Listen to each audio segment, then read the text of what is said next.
How good is Remus 7? Well, we're about to find out. I'm going to tell you my thoughts on it, and I'm going to blind Remus 5, 6, and 7, so be sure to stick around until the very end.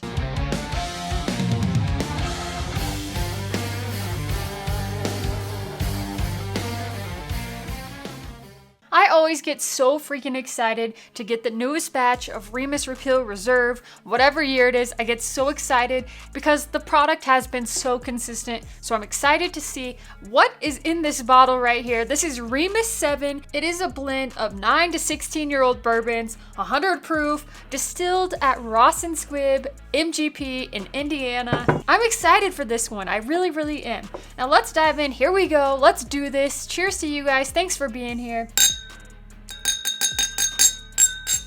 On the nose, it's like, wow, it's super rich on the nose, actually. It's oaky, walnuts, cherries, cherry walnut. It smells sweet, but not overly sweet. There's even some like dark notes in there, some like plum, some raisins, chocolate, dark chocolate. It smells good overall. The nose is intense. It's rich. It doesn't burn the nose hairs because, well, it's 100 proof. Oh, I even just got a note of like an orange rind. Ooh, orange rind. Like a cherry orange rind. I'm not used to smelling this many fruity notes in a Remus Repeal. Like normally I smell like dark, rich toffee, coffee, caramel, vanilla, things like that. This one is really fruity. It smells good. It really does smell good. It kind of makes me think of candy. Candy and oaky, like oaky candy. It smells good. Now let's taste it. Here we go. Oh, it's really good. It's so different than what I was expecting with the Remus Repeal 7. I mean, I don't know what I was expecting, but I think I was expecting it to taste similar to the ones in the past. But this is so much fruitier. Like there is an intense amount of fruit coming forward on the front of the tongue. It's sweet, fruity, and then on the back of the tongue, it kind of rolls into some like leather, grapes, raisins, maybe raisins that are like grapes that just turned into raisins, if that makes any sense. Like it just started to dry out, so it's still like really fruity. And then it has like some really, really, really good plum notes too. It's crazy because I was not expecting this. Let me take another sip here.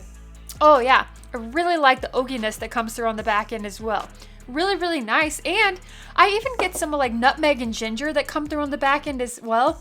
It has like a little bit of a bitter note in there that sometimes I get with oaky stuff, which I really like, but some people don't really love that bitter oaky taste, but I do, so that's just my palate. But that is fantastic. It's sweet and fruity, and then it has a little bit of bitter oak in there. Really, really is good. Now, it's really hard to say how is it going to compare to the other two from the last 2 years, because those were fantastic as well.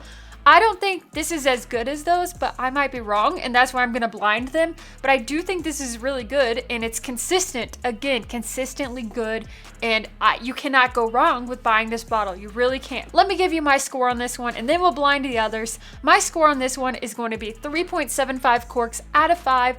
It's full of flavor. It's good. I would buy it. I would recommend it. It's really enjoyable.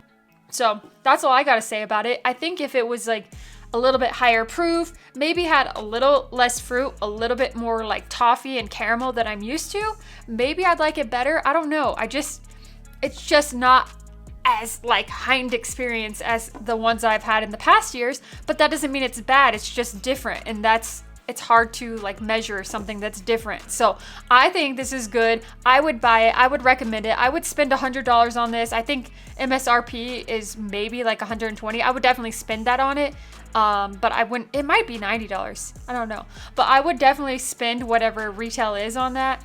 If you're gonna try to look for it at a higher price, like over that $150 mark, I wouldn't do that, because you might be disappointed. All right, now I have Remus 5, 6, and 7 in front of me. I just opened a new bottle of Remus 5 because we had a backup, thank God, because it's really, really good. The funny thing is, as soon as I opened it, broke the cork. Like the cork just cracked inside. We save our corks, so I found a backup from the last bottle that we just got rid of and put it in there. It's not quite as tight as it should be, but it's in there, and I didn't get any floaties. I used a wine corkscrew to get it out.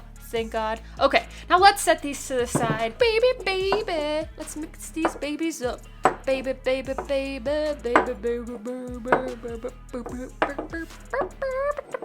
let's dive in. I'm gonna see which one of these really comes out on top. The only true way to know is blinding them, because there's always gonna be some sort of bias. Like everybody went crazy when 5 came out, then 6 was out and it was good. And then it's like, oh, this has a younger age statement, it's gonna be not as good. No, it doesn't matter. Just put it in a blind, because that will be the true test. So here we go, we're doing the true test. Try these and let's do this. Right away, I think my favorite nose is glass 1, but that could change the second time I go through it. 1 does have a little bit of a fruit note in it, but it also has like a good balanced oakiness, toffee, some caramel. That is oaky, very oaky and nice. It's got like cinnamon, even burnt caramelized sugar. It's good. That tastes different. That one has like a lot more like baking spice in it. Less oak, more baking spice, but good flavor. Yeah, it's not pumpkin, but it tastes like an allspice. I like the way it tingles my tongue. And then the oak does come through on the very back end. The finish is really nice on glass 2. Now that is different too. All 3 of these are different, but good. It's crazy because it's like, dang, such a good product. Like this is such a good bourbon. No matter what, you can't go wrong. Like this is really, really good bourbon. I don't know who would be disappointed. I mean, if it's not your taste profile, sure, you might be disappointed. But if this is your taste profile, like, these are all fantastic. They really are. The last one has more oak to me, I think, but I like it. It's gonna be very hard. You know, it's interesting because some of these are more robust than others. And I wouldn't say that any of them are thin, but some have more of a rich, pow, smack you in the face flavor. That took me a long time to figure out. I had to take a little pause in between there. It's interesting because glass 1 and glass 3 were 2 worlds apart. And by 2 worlds apart, I mean they were completely different in their taste profiles. Glass 1 was oaky, sweet, had toffee, caramel, vanilla, and was really rich with flavor. And the finish lasted forever. Glass 3 had a lot of oak, definitely a really intense amount of fruit, and it was really, really good. It's like if I could drink glass 1 and glass 3 on a regular basis, like depending on my mood, I would definitely do that. Like if I was in a mood for something a little fruitier, I would go with glass 3. If I was in mood for something like richer and oakier, I would go with glass 1. So I rearranged these. I put glass 3 in second place, glass 1 in first place, and glass 2 in third place. Let's figure this out. Here we go. I'm excited to see what this turns out like. In last place, 6, Remus 6. Ooh, I really liked that last year. Wow. My guess on these is that the first glass is Remus 5 and the second glass is Remus 7. Let's see if I'm right, but that is my guess before I look at these, because based on the taste I got out of them, that's my guess. In second place is, yep, Remus 7. Remus 7 is in second. That means Remus 5 is in first. All right, I'm shocked really, because I really, really liked Remus 6 last year, but trying them in a blind like this, well, it surprised me. It really did. So I have Remus 5 first, Remus 7 second, and Remus 6 third. I think that the flavor out of Remus 5 was more like bold and rich compared to Remus 6. They taste more similar to me. These two taste more similar, Remus 5 and Remus 6.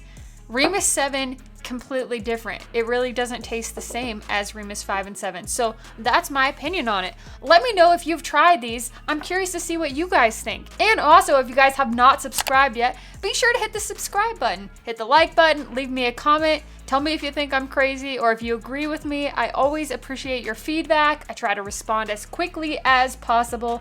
And if you guys are considering being a patron, now is a great time to do that. It really does keep the channel going. Behind the scenes, it really does make a difference for us, and it helps us continue this journey. So please become a patron if you're thinking about it. There's a lot of great perks, and we have a release coming out eventually, a rare character barrel pick. So, and also an awesome Discord community. So enough about that.